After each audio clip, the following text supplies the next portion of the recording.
بالله من الشيطان الرجيم بسم الله الرحمن الرحيم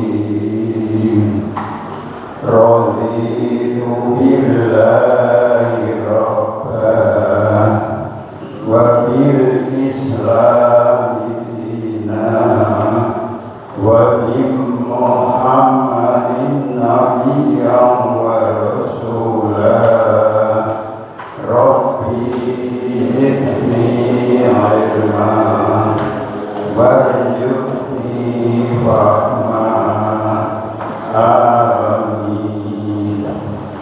Terima kasih, mudah-mudahan tadi dijawab oleh Allah.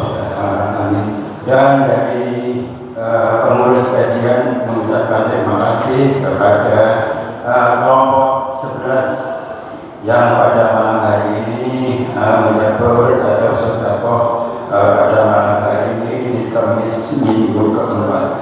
Mudah-mudahan beliau ibu selalu dalam keadaan sehat, diluaskan rezekinya. Amin. Mari kita dengarkan kajian mutawaf taman sampaikan oleh Ustaz Indra kami persilakan. Bismillahirrahmanirrahim. Assalamualaikum warahmatullahi wabarakatuh.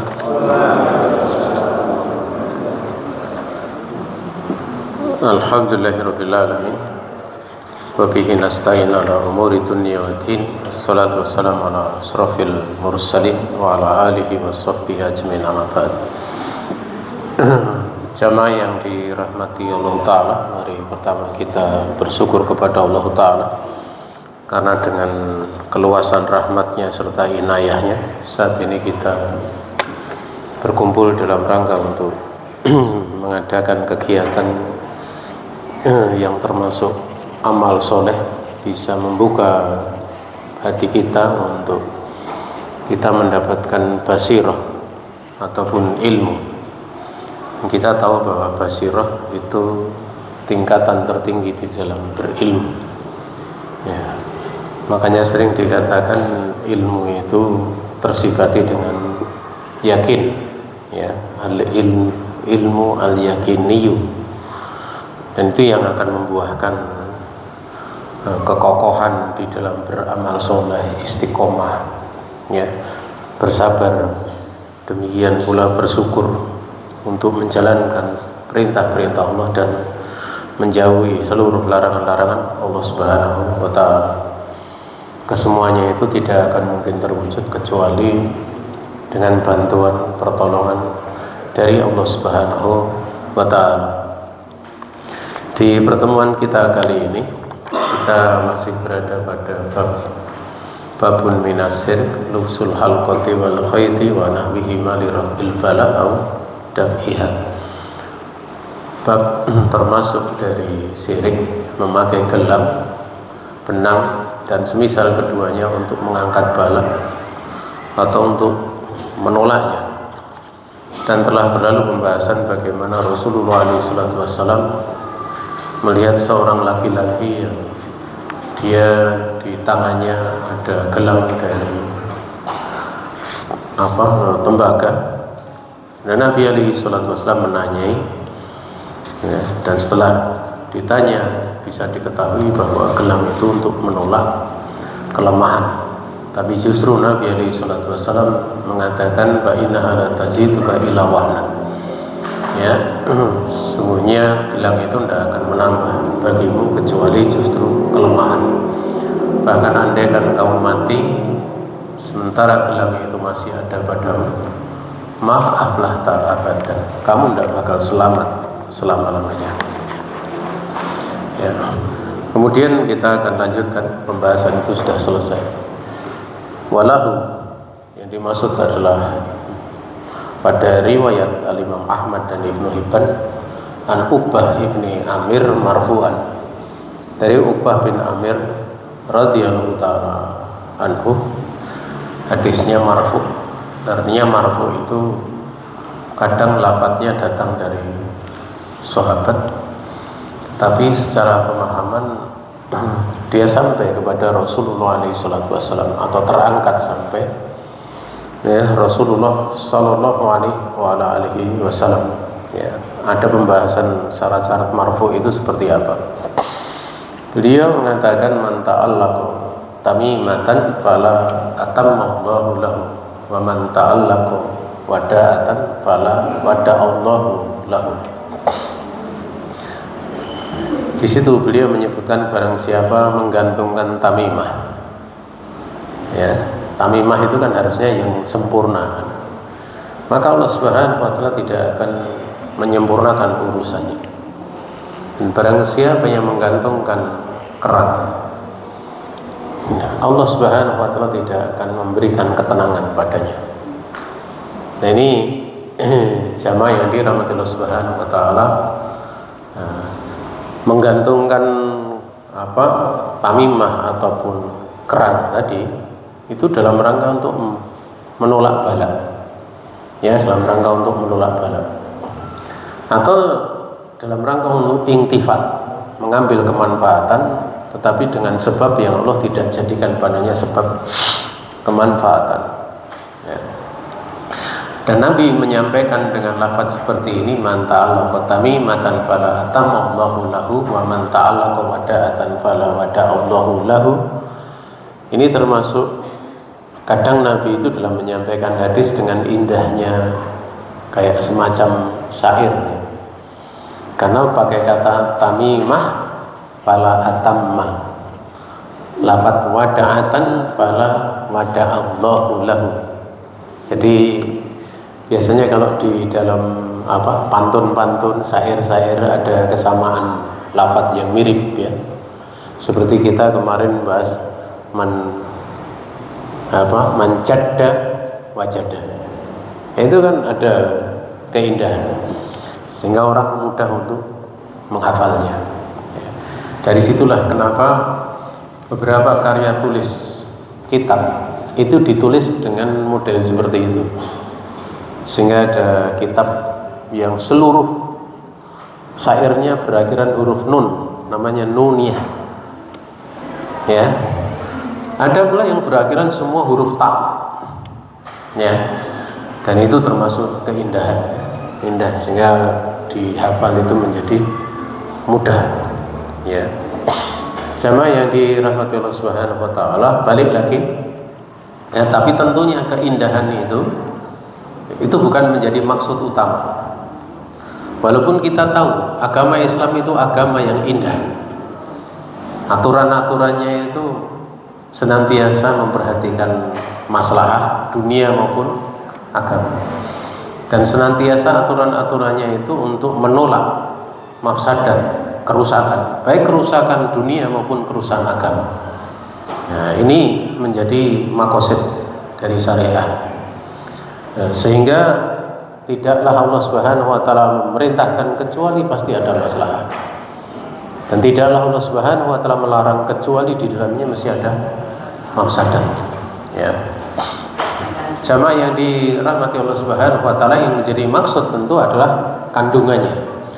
Ya, untuk kandungannya. Di sini dikatakan di dalam riwayat man ta'allaqa tamimatan.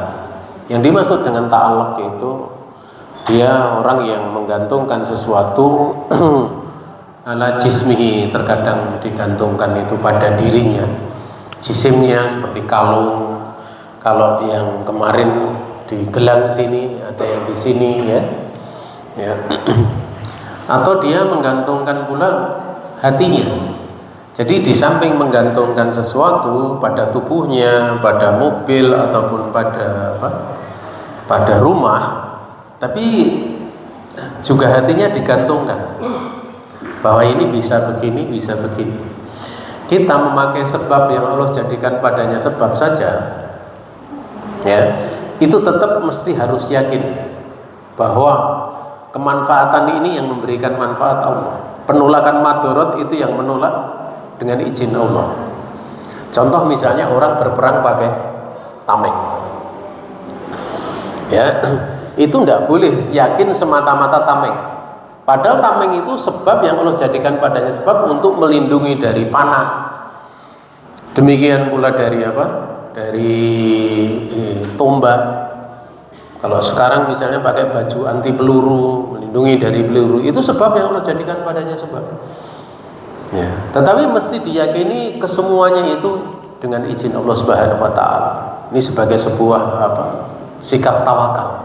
Lalu bagaimana kalau itu bukan sebab yang Allah jadikan padanya sebab untuk seorang terlindung? Ya, tentu jamaah yang dirahmati Subhanahu wa taala, itulah satu kesalahan yang lebih parah. Ya, sehingga menggantungkan hati pada benda-benda seperti tamimah. Nanti akan dijelaskan tamimah itu seperti apa. Ya, di mana dia meyakini pada sesuatu yang digantungkan itu akan memberikan manfaat kepada yang memakainya. Mau itu di rumah, di atas rumah, di mobil ataupun apa gitu kan. Ataupun di jasad, itu adalah suatu yang tidak tepat. Biasanya kalau orang baru bangun rumah itu diikatkan di depan itu ya, ada kayak, saya nggak tahu itu, kalau dulu masih saya sering lihat ada semacam anyaman itu, ada daun ini, daun itu dan sebagainya gitu ya. Wallahu ta'ala, kalau itu apakah ada keyakinan atau tidak saya nggak tahu itu. Ya, tapi mungkin orang yang lebih mengetahui, kalau saya kurang tahu masalah itu. Tetapi jamaah yang dirahmati Allah Subhanahu wa taala itu menjadi suatu yang aneh gitu. Ya, kadang menimbulkan pertanyaan. Beda kalau rumahnya dicat warnanya putih. Oh, di kampung ini debunya banyak berterbangan, sehingga kalau warna putih cepat kotor. Sehingga dicat saja yang mirip debu, yaitu warna coklat agak krem, sehingga kalau kotor nggak kentara. Nah, itu tidak ada masalah. Ya, seperti itu tidak ada masalah karena tidak ada itikot. Atau dia meyakini bisa memberikan bahaya, yang mana memberikan manfaat, demikian pula ya bisa mendatangkan bahaya, itu selain Allah Subhanahu wa taala. Kenapa dikatakan selain Allah? Padahal kita boleh mengambil manfaat, boleh untuk berlindung dari madarat pada sebab yang Allah jadikan padanya sebab. Kalau kita mengambil manfaat pada sebab yang Allah jadikan padanya sebab, itu tidak ada masalah. Itu bukan kita kemudian meyakini kemanfaatan selain Allah, tidak. Karena Allah membolehkannya. Tetapi yang dimaksud selain Allah di sini memang dia meyakini mendatangkan kemanfaatan tersebut, atau bisa memberikan madarat atau bisa menolak madarat selain Allah Ta'ala dari dua sisi. Sisi yang pertama, dikarenakan itu bukan sebab yang Allah jadikan padanya sebab untuk memberikan kemanfaatan atau untuk menolak madarat, ini termasuk selain Allah seperti itu. Atau yang kedua, memang dia benar-benar semata-mata benda itu, ya, dia bisa mendatangkan kemanfaatan, bisa menolak madarat. Jadi kalau keyakinan yang pertama tadi lebih ringan, karena kalau keyakinan yang pertama itu jatuhnya syirik kecil, tapi kalau keyakinan yang kedua itu syirik besar. Dan kebanyakan manusia terjatuh pada jenis yang pertama, kebanyakannya, ya. Dan kita tahu bahwa syirik kecil itu wasilatun tufti ila syirkil akbar. Bahwa syirik kecil itu dia adalah wasilah, suatu penghantar yang bisa menjatuhkan kepada syirik besar. Makanya bahayanya itu dijadikan satu, sehingga para sahabat ridwanullahi alaihim ajmain, mereka sering menggunakan ayat-ayat syirik akbar, syirik besar itu untuk mengingkari syirik kecil. Padahal syirik kecil nggak kafir, tapi diingkari, ya. Sebagaimana jamaah yang dirahmati Allah Subhanahu wa taala, zina itu haram hukumnya, tapi dalam syariat suatu yang bisa menghantarkan zina dicegah. Makanya Allah tidak mengatakan wala taf'alu zina, jangan kamu lakukan zina, tapi wala taqrabu zina, jangan kamu mendekati zina. Artinya mendekati saja haram, apalagi melakukan. Nah, makanya ada istilah sadud dara'i, Ya, satu daro'ih itu ya, menutup celah yang bisa menghantarkan kepada sesuatu yang diharamkan. Karena hukum penghantar yang kepada yang haram itu hukumnya sebagaimana yang dituju. Ya, karena al-ahkam, ya, hukum-hukum itu atau al-wasail, berbagai macam penghantar, berlakulah ahkamul maqasid, berlaku padanya hukum-hukum yang dituju. Ya, hukum-hukum yang dituju. Makanya orang yang beli linggis, hukum beli linggis apa? Mubah saja. Tapi kalau hukum belinya linggis untuk nanti malam nyongkel rumah tetangga, hukumnya haram. Ya, karena ini wasilah untuk melakukan keharaman, yaitu mencuri. Ya, mencuri. Namun kalau linggisnya digunakan untuk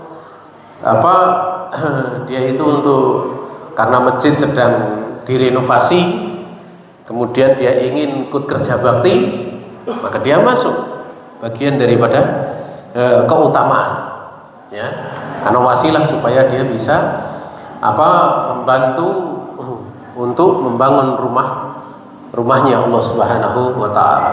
Kemudian jamaah yang dirahmati Allah Subhanahu wa taala, tamimah itu adalah khorazatun, ya, tu'ulliqa 'alal aulad. Ya.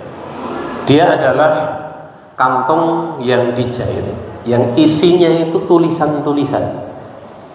Ya, itu namanya tamimah. Yang biasa digantungkan pada anak-anak, yattaquna biha al-aina. Ya, yang mereka memaksudkan untuk menjaga dengan kantung-kantung tersebut anak-anak dari bahaya ain. Ain itu bahaya pandangan mata yang bisa menjadikan seorang kena musibah. Ya. Dan itu sebenarnya termasuk jenis sihir. Tapi walaupun pelakunya tidak mengerjakan sihir. Ya, makanya ain yang paling dahsyat itu ainnya setan, iblis. Ya.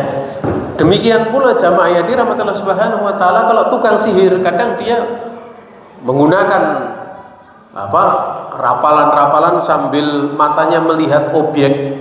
Makanya sering untuk menyihir itu disuruh didatangkan bau dari bau badan yang disihir, bekas apanya, bajunya, bekas apanya lagi, ya, kadang bekas airnya. Kalau zaman sekarang foto, biasanya kalau mau nyihir fotonya ada, ya. Dan ini termasuk ain yang sangat dasar, dan ain itu hak, karena Nabi alaihi salatu wasallam mengatakan al-ainu haqqun lau kana syai'un atau lau kana syai'u sabaqal qadar lakanatil ainu sabaqahu. Andaikan ada sesuatu yang bisa mendahului takdir, niscaya ain lah yang bisa mendahului takdir. Ya, dipermisalkan seperti kaitannya dengan takdir. Padahal tidak ada sesuatu apapun di dunia ini yang bisa kosong dari takdir. Tapi ini menunjukkan bahwa terjadinya ain itu pasti, ngeri sekali, sampai dipermisalkan seperti takdir. Takdir, ya. Bahkan bisa menimbulkan kematian dan lain sebagainya. Makanya kita diajari kalau pada sholat baca apa? Al-mu'awwidat, qul huwallahu ahad, qul a'udzu birabbil falaq, qul a'udzu birabbin nas. Sebelum tidur Nabi biasa membiasakan itu. Juga setelah sholat Nabi mengajarkan baca ayat kursi. Demikian pula sebelum tidur. Kenapa kok sebelum tidur? Salah satunya ditekankan karena tidur itu posisi paling lemah bagi kita. Ya, kita tidak sadar, kita terlelap, maka setan bisa mempermainkan. Dan musuh kita yang paling dasar itu adalah setan, ya, iblis dan bala tentaranya. Target mereka bagaimana kemudian bisa menemani dia di nerakanya Allah Subhanahu wa taala. Kemudian jamaah yang dirahmati Subhanahu wa taala, ya, yang digantungkan itu, ya, kalau yang digantungkan itu adalah ungkapan-ungkapan yang kadang diyakini dengan keyakinan-keyakinan yang batil, tidak ada kaitannya dengan nama Allah, sifat Allah, bukan Al-Quran, ya, tidak diketahui maknanya, itu biasanya ada keyakinan-keyakinan dengan syaitan, ya, ada keyakinan-keyakinan dengan syaitan. Atau terkadang pada saat menulis itu tulisan tersebut memang sudah ada kerjasama dengan setan. Kadang yang nulis bukan orang tersebut, tapi dia minta kepada dukun, nanti tak tuliskan begini, nanti digantungkan di rumah kamu, ya, dan yang lain sebagainya. Adapun kalau yang digantungkan itu kayak Al-Quran, demikian pula ya, nama-nama Allah, sifat-sifat Allah, maka ada sebagian sahabat yang memberikan keringanan dan tidak mungkin masuk syirik. Digantungkan Al-Quran kok syirik. Tetapi jamaah yang dirahmati Allah Subhanahu wa taala, ya, pendapat yang lebih kuat dalam masa ini masuk pada keumuman hadis yang dikeluarkan oleh Imam Ahmad, man ta'allaqa tamimah, ini qotnya salah di tempat saya, tamimatin, harusnya tamimatan, faqad asra. Barang siapa yang dia menggantungkan tamimah, maka sungguh dia telah mensyirikkan Allah Subhanahu wa taala. Artinya, ya, walau ada pengkhususan yang digantungkan Al-Qur'an bukan syirik. Dia bukan syirik. Tapi ini akan menjadikan seorang terjatuh pada perkara-perkara yang dimaklumi. Lebih-lebih kalau pada anak-anak. Anak kadang masuk WC. Anak kadang, ya, nek ngulap umbel, ya, itu kan pakai baju begini kan, padahal di kalungke di situ ada nama Allah, sifat Allah, ya, dan yang lain sebagainya, ya, sehingga tidak diperbolehkan, ya. Hal demikian yang lebih selamat adalah hukumnya haram, karena masuk, andaikan itu diperbolehkan pun bisa menjadi penghantar. Dan dimaklumi, kalau kita tarik kepada Nabi SAW dan para sahabat, itu tidak ada yang menggunakan ayat-ayat Al-Quran untuk ditulis, diikat, kemudian digantungkan di rumah. Tidak ada. Dan kita tahu bahwa para sahabat itu mereka adalah generasi yang terbaik, ya, karena Nabi mengatakan khairul quruni qarni tsumma ladina yalunahum tsumma ladina yalunahum, sebaik-baik generasi adalah generasiku, kata Nabi, baru setelahnya tabi'in, baru setelahnya tabi'ut tabi'in, ya. Walaupun mungkin jamaah yang dirahmati Allah Subhanahu wa taala dalam perkara tersebut kadang ada sisi-sisi, oh ini boleh, karena memang sahabat ada yang membolehkan itu, ya, tapi tidak para sahabat tidak sepakat, ada yang tidak membolehkan, ada yang membolehkan, ya. Dan tentu kalau sudah seperti itu, amannya kan pada praktek Nabi kan gitu, itu lebih selamat. Walaupun asar tulisan dari orang yang menulis itu ada pengaruh. Umar bin Khattab pernah menulis sebuah surat, tapi pengaruhnya itu sangat dasar. Pada waktu beliau mengirim surat ke Sungai Nil, itu dengan tulisan dibacakan di Sungai Nil, ya, ada pengaruhnya. Tapi masalahnya yang nulis itu Umar bin Khattab radhiyallahu taala anhu. Yang kalau orang lain meruqyah harus baca ayat kursi, baca ini, ya, beliau itu lewat saja setannya lari gitu. Ini tidaklah setan itu bertemu Umar, kemudian dia nyari jalan lain. Ini perkara gaib, ya. Dan ada pula seperti Imam Ahmad bin Hambal. Pada saat Imam Ahmad bin Hambal, ya, ada seorang dia kerasukan setan. Beliau kemudian menyuruh untuk dibawakan sandal, keluar. Tapi kemudian Imam Ahmad meninggal. Ada orang lain tiru-tiru, tolong bawakan sandalnya. Begitu. Apa yang kerasukan? Laisa Ahmad, ini bukan Ahmad. Artinya kesolehan orang ada pengaruhnya gitu loh. Ya, ada pengaruhnya. Ya. Dan itu adalah yang dimaklumi. Saya dulu pernah ketemu ada orang itu seperti ini. Kita itu kan beberapa teman itu pernah dihadang di mana? Di bagian bawah Pasar Senen itu. Ya, Pasar Senen itu dipukuli. Waktu itu ada sebagian yang lain, ya hendaknya hati-hati kalau di sana. Kita tidak perlu hati. Asal kita pakai peci, pakai gamis, pakai sarung, nanti nggak akan ganggu orang-orang kayak gitu. Biasanya kan kadang seperti itu. Ya, ada pula pada waktu yang lain saya dapati kan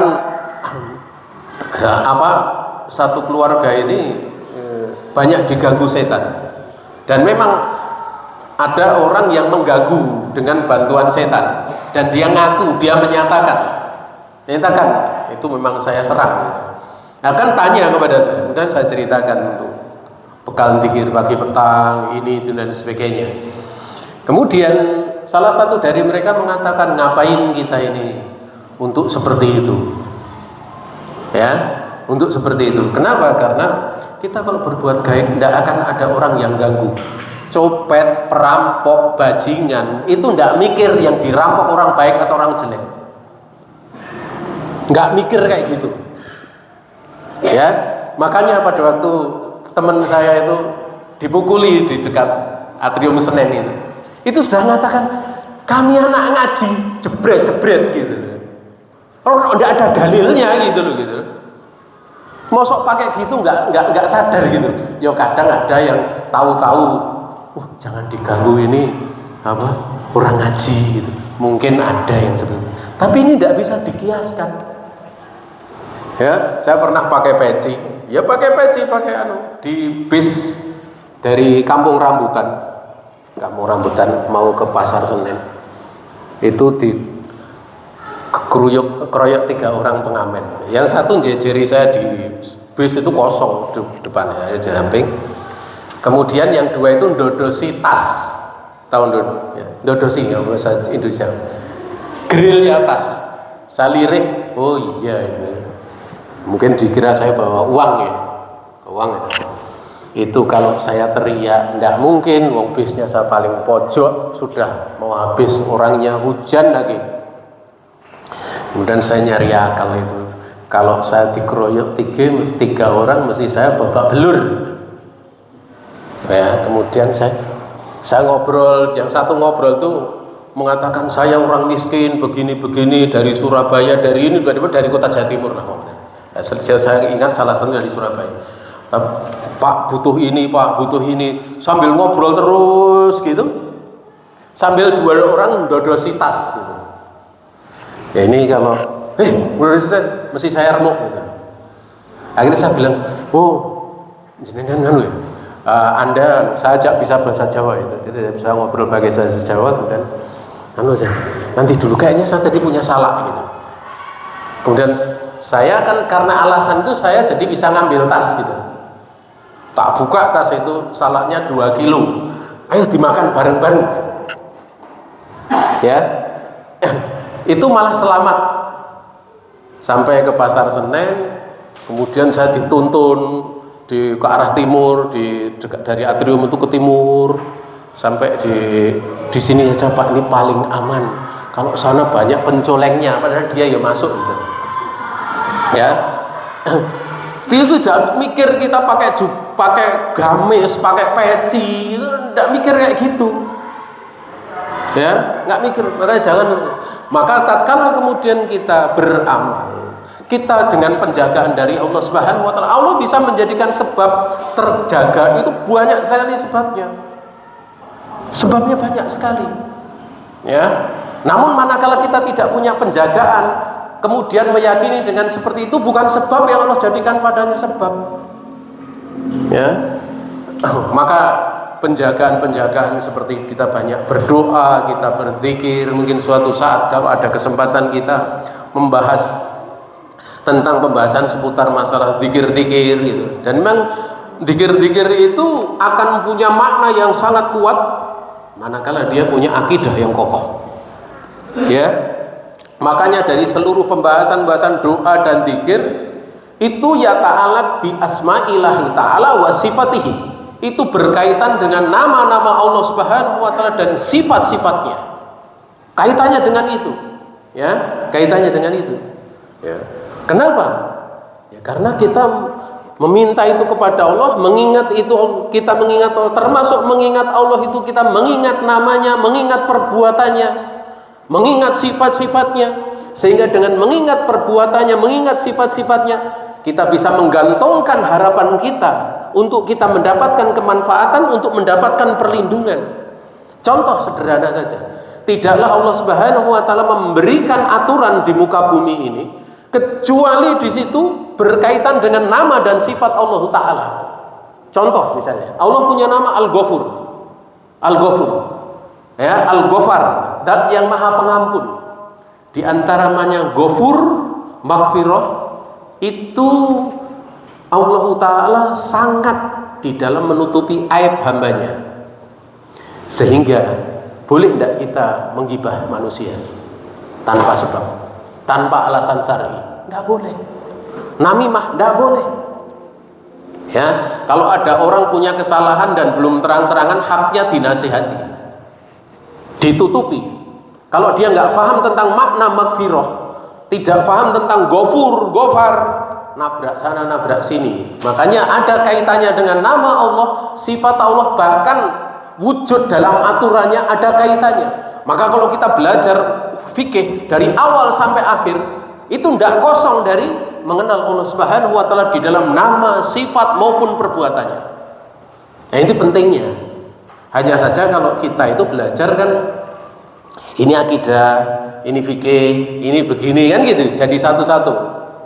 Ya, sebenarnya kalau sudah menjadi satu, ibarat kita makan gado-gado enak. Tapi kalau suruh makan lomboknya satu, setelah lombok suruh makan kacang, setelah itu makan telur, ya ono sing enak, ono sing ra enak gitu. Tapi kalau jadi satu paket itu nikmat sekali. Demikian pula di dalam kita menjalankan perintah Allah, kaitannya di dalam aturan, itu di situ ada i'tiqad yang mesti kita jaga. Ada aturan yang mesti kita agungkan, kita tunduk kepadanya. Dan ada faedah yang kita yakin, kita berharap dengan faedah tersebut, faedah baik di akhirat seperti pahala, surga dan lain sebagainya. Demikian pula faedah di dunia. Tertolaknya madarat, mafsadat, baik jamaah yang dirahmati taala di dalam urusan dunia maupun urusan agama. Nah, itu kalau menjadi satu kesatuan, itulah yang dikatakan Islam itu indah. Islam itu nikmat. Semakin dipelajari itu kita ibarat akan mendapatkan kenikmatan dan kenikmatan kita itu manakala kita bisa khusyuk menghadap Allah taala. Kita bisa beribadah mentauhidkan Allah Subhanahu wa taala, menjaga keyakinan kita bisa menghamba kepada Allah Subhanahu wa taala. Makanya di antara hasil yang didapat dari ngaji itu dia akan berpindah dari ketidaktenangan menjadi tenang, dari ketidakteraturan menjadi teratur, dari kebodohan menjadi berilmu, dari tamak terhadap dunia menjadi qanaah, dan itu ketenangan ya, sumber ketenangan. Makanya orang tanpa agama itu masalah. Mau dia miskin, mau dia kaya, mau dia pejabat, mau dia bawahan, tanpa agama itu masalah yang sesungguhnya. Tapi dengan agama, mau jadi pimpinan, mau jadi bawahan, mau jadi orang kaya, mau jadi orang semua itu akan mendapatkan ketenangan dari Allah Subhanahu wa taala. Tentunya yang lebih enak ya kalau jadi pejabat, jadi orang kaya, tenang lagi kan gitu. Punya agama, Masya Allah ya. Dia bisa menggunakan kekuasaannya untuk mengajak manusia taat kepada Allah, dengan kekayaannya bisa membawa untuk taat kepada Allah Subhanahu wa taala. Ini kenikmatan yang luar biasa. Jamaah yang dirahmati Allah Subhanahu wa taala, balik lagi ya. Kemudian Nabi alaihi salatu wasallam mengatakan fala atammallahu lahu, maka Allah tidak akan memberikan ketenangan, tidak akan memberikan kesempurnaan untuknya. Artinya Allah tidak akan menyempurnakan urusannya. Ya. La yutimmu lahu umurahu, Allah tidak akan ya menyempurnakan. Wa yakisu maksudahu alaihi, justru ya yang terjadi sebaliknya, lawan dari apa yang dimaksud. Ya. Dan Rasul alaihi salatu wasallam kita tahu sabda ini sebagian ulama menganggap ini doa Nabi. Jadi tatkala Nabi mengatakan man ta'allama tamimatan fala atammallahu lahu wa man ta'allaqa wada'atan fala wada'allahu lahu, ini babnya masuk doa.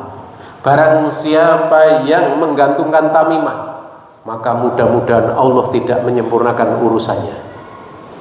Barang siapa menggantungkan tamimah, menggantungkan pada kerang, mudah-mudahan Allah tidak memberikan ketenangan padanya. Jadi ini bukan sebuah ungkapan maknanya sekedar seperti yang diterangkan awal, tapi bahkan sebagian menjelaskan ini doa. Artinya kalau doa Nabi makbul enggak? Makbul. Makanya kita lihat orang yang suka menggantungkan tamimah, urusannya makin cerai-berai, centang-perentang, menggantungkan kerang dalam rangka untuk menolak balak dan semisalnya, dia tidak mendapatkan ketenangan. Sehingga dikit-dikit yang suka menggantungkan seperti ini kan ada satu agama tertentu ya, senengnya gantungkan kayak gini ya, itu uangnya itu habis untuk seperti ini. Nanti datang ke ini, datang ke tokohnya atau dukunnya, oh kamu gantungkan ini begini. Tidak cuma itu, sehingga terkadang tidak sekedar itu, bahkan yang lebih. Bahkan dia mesti menghabiskan ya lebih daripada setengah hartanya khusus untuk hal-hal yang seperti ini. Ini menunjukkan bahwa urusannya tidak sempurna, tidak disempurnakan oleh Allah Subhanahu wa taala. Makanya Nabi alaihi salatu wasallam diperintah oleh Allah Subhanahu wa taala, "Qul hasbiyallahu alaihi yatawakkalul mutawakkilun." Katakan Muhammad alaihi salatu wasallam, Allah lah yang mencukupi aku. Ya, hanya kepadanya orang-orang yang bertawakal itu, mereka bertawakal. Juga Allah Subhanahu wa taala menyebutkan wa man yatawakkal 'alallahi fahuwa hasbuh. Barang siapa yang dia bertawakal kepada Allah, maka tawakal itu sudah mencukupi. Ya, mencukupi. Innallaha balighu amrihi, sungguhnya Allah taala yang akan menyampaikan urusannya, perkaranya. Qad ja'alallahu likulli syai'in qadra. Benar-benar Allah telah menjadikan segala sesuatu itu ada ukurannya. Ya, ada ukuran. Makanya di dalam melakukan sesuatu kita ambil sebab. Mengambil sebab kemanfaatan maupun sebab untuk menolak madharat. Ya, adapun hasil, bahkan kita menuntut ilmu kita yang penting sungguh-sungguh belajar. Nanti Allah akan memberikan, terkadang ada yang rajin belajar hasilnya ahli sedekah, ada. Rajin belajar hasilnya menjadi mujahid, ada. Rajin belajar dia mengetahui ilmu agamanya Allah Subhanahu wa taala, ada yang hasilnya menjadi dai. Ada yang hasilnya menjadi pengusaha, namun pengusaha yang soleh, yang mentaati Allah Subhanahu wa taala. Itu kesemuanya Allah yang berikan. Tidak mungkin kemudian terkumpul menjadi satu gitu. Wah ini begini pinter, ini pinter itu. Seperti itu Rasul gitu. Nabiullah alaihi salatu wasallam, beliau menjadi pedagang, tidak ada yang bisa mengalahkan beliau. Beliau itu dulu sebelum ada bank itu sudah jadi bankir beliau. Coba, beliau ini kalau ada orang di Mekah punya uang banyak, dititipkan ke Rasul. Kalau ada pengusaha pengen usahanya jalan bagus, dititipkan ke Nabi. Sampai untuk mengembalikan uang-uang bisnis itu, beliau sebelum hijrah ke Mekah 3 hari 3 malam pesan sama Ali bin Abi Thalib, karena beliau al-amin. Padahal tidak ada ribanya itu, Masya Allah. Sehingga pada saat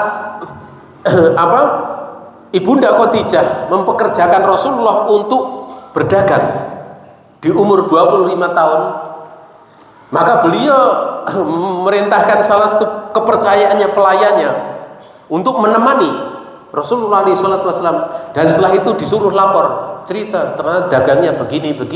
2 bulan setelah pulang ke Mekah, maka Khadijah kemudian menginginkan untuk menikahi Rasulullah SAW. Itu dari sisi pengusaha. Tidak ada orang yang seperti beliau. Dari sisi sedekah, diceritakan kalau Ramadan sedekah beliau seperti angin, bahkan lebih cepat. Ya. Demikian pula di saat beliau menyampaikan ilmu, tidak ada yang seperti beliau. Dalam apapun, tidak ada. Beliau punya kemampuan. Jadi hakim, beliau paling alim. Jadi ini, jadi mufti, beliau paling. Dan beliau mendidik satu persatu. Ini jadi mufti, ini calon jadi qadhi seperti Sa'ad bin Mu'ad. Ini calon jadi mufti seperti Mu'ad bin Jabal. Ini calon jadi panglima Khalid bin Walid. Ini calon jadi penguasa Abu Bakar, Umar. Dididik semuanya oleh Rasulullah SAW. Dan beliau tidak kemudian mengajari, tidak ada fakultasnya, fakultas hubungan internasional, tidak ada. Fakultas ini, fakultas itu tidak. Tapi beliau dengan wahyu dari Allah, dengan Al-Quran, demikian pula sunnah Rasulullah SAW, beliau bisa mengajari. Makanya jamaah yang dirahmati Allah Ta'ala, kapan kembali di situ, boleh nggak belajar ilmu tata gelar militer? Tidak kepada orang Islam, boleh saja. Khalid itu waktu kafir sudah ahli perang. Khalid itu.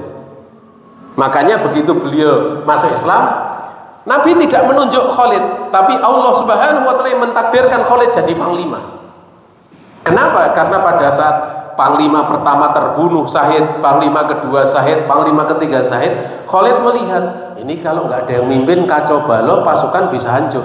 Maka Khalid ngambil bendera, kemudian beliau memimpin pasukan. Di saat itulah tindakan Khalid itu dibenarkan oleh Allah, turun ayat. Itulah penobatan Khalid bin Walid sebagai panglima. Ya, itu dari didikan Nabi SAW yang luar biasa. Dia kadang dimunculkan, tidak mesti ditunjuk, kadang dengan takdir. Nah, kalau dengan takdir ini siapa yang mentakdirkan? Allah Subhanahu wa taala. Tapi kalau dengan ditunjuk, ya kadang ada unsur, wah ini pinter sing nunjuk, kan gitu. Nah, ini jamaah yang dirahmati Allah Ta'ala. Tetapi menggunakan sebab yang Allah jadikan sebab, ini begini dijadikan ini itu dan lain sebagainya. Itu adalah hal yang dimaklumi, yang dianjurkan, ya, dianjurkan. Makanya kalau saat ini siapa ahli panglima, ahli perang, ya para jenderal gitu. Nggak mungkin kan ahli ekonomi suruh jadi panglima. Ya, mesti para jenderal. Seperti itu. Ya. Wallahu ta'ala, ini saja yang bisa disampaikan. Besok kita lanjutkan pembahasan kita. Dari hadis ini masih ada bagian akhir yang kita belum bahas. Ada salah datang dari pribadi saya sendiri dan dari setan. Saya istighfar kepada Allah Subhanahu wa taala. Kalau ada benar semata-mata keluasan rahmat Allah taala diberikan kepada kita. Subhanaka Allahumma wa bihamdik, asyhadu an la ilaha illa anta, astaghfiruka wa atubu ilaik. Wassalamualaikum warahmatullahi wabarakatuh.